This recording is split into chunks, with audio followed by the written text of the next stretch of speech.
Adventures with Gigi is what life is like for our next guest. A life coach and grandmother of 8. From planning games to taking road trips, Lisa Nkonoki likes to find special ways to bond with her grandkids, just as her grandparents did with her. Lisa joins me now. It's always so fun to have you here on the show. Thank you. You have great ideas. Love it, love it. We just came back from a road trip. Did you? Where were you? We actually were in North Carolina, Virginia, so always on the road here. And it's important because you have to have that special bond, I think, with your grandchildren, right? Yes, I mean, I think it was something my grandparents did with me. My first trip to Disney World when it first opened in 1972 was with my grandparents. Wow. The Martin Luther King statue in Atlanta. I mean, those were all big things for me. And then even like on a Tuesday, every Tuesday, my grandmother used to take me to Capitol and Hot Dog in New Britain after. That was her early day from work and my early day at school. So there were always these opportunities, church, I mean, just things that you remember over time. And I think it's very important, having had that experience with my own grandparents. I mean, my grandfather also taught me my business skills. Is that right? I'd go on the road with him selling fish, of all things, as a little girl. He had no qualms about me being a girl. He was like, go ahead, get the fish, pick up the lobster. See, we have lobster today. So, you know, I think those are the things that you really have to kind of pass on, not just going to places, but actually the time you take with the you're creating memories that are really going to last a lifetime. Yes. Let's talk about your grandkids. You have 8 of them.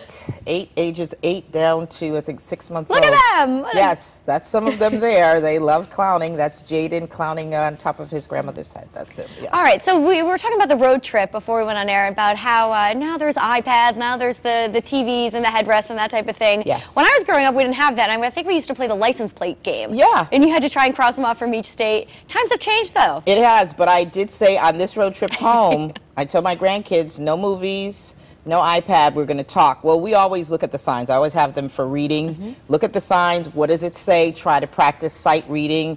The tolls, taking the toll tickets and counting up how much we pay in tolls. I mean, you wouldn't believe they all competitive about who can get the next toll ticket and how much it is. It's a lesson. And then just kind of experiencing, looking at the cows, looking at the things along the way. I think those things are really important and part of the memories. Yeah. I think if we have everybody just watching movies in the iPad, though I'm all for having the iPad, I think there's different things you do on an experience and on a road trip. I know we went to Washington, D.C., took almost all my grandkids to Washington, D.C. You drove with all of them in the car? Drove, well, different times, different ones, but we go there quite a bit. I have a brother that lives in Northern Virginia, but going to the Martin Luther King statue there, that's free. Going to the U.S. Capitol. I mean, you go any time of day. You stand outside the Capitol, take a picture, the Washington Monument, and those were all things we did on a weekend.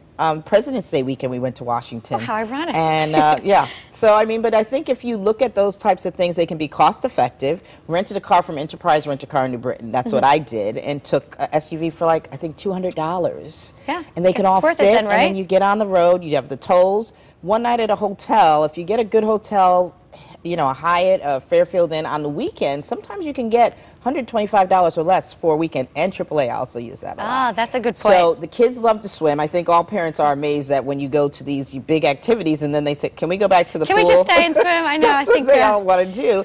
But I mean, again, this is the fun. Now, for etiquette, we have the Four Seasons restaurant in New York where I take them for Free Kids Day, where they have a 5-star meal. Who knew there was even a Free Kids Day there? And it's the Four Seasons. It's a restaurant separate from the hotel. It's where John F. Kennedy went to have his birthday celebration. So it's this very elegant place. You have them dress up.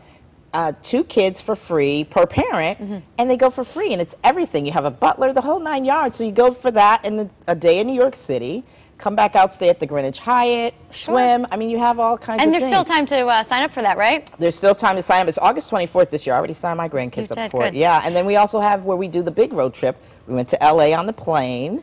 Went to the Four Seasons in Beverly Hills, and I think... You're fancy pants, Lisa, Well, huh? I mean, I think it's variety in different years. We don't do it all the time, but I think, again, when they did that, they were able to have the chauffeur limousine down Rodeo Drive.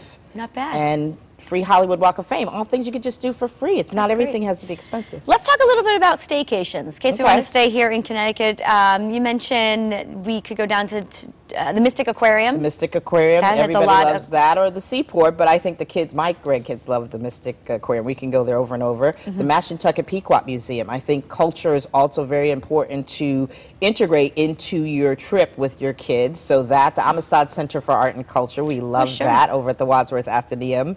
Because I think the appreciation for art and culture also can be something that you do as a part of, historically for me, I think it's very important. My grandchildren, a lot of them are biracial, so it's very, very important for me to make sure that they know their Native American history, their Tanzanian American history, as well as their African American and just American history. So this is all fun, but you're also learning something along the way, Yes, right? They're going to yes, probably realize that down the road. Well, they also are learning that you have to be, you can be active and you can be classic. Now we go things like the NAACP dinner. We dress up.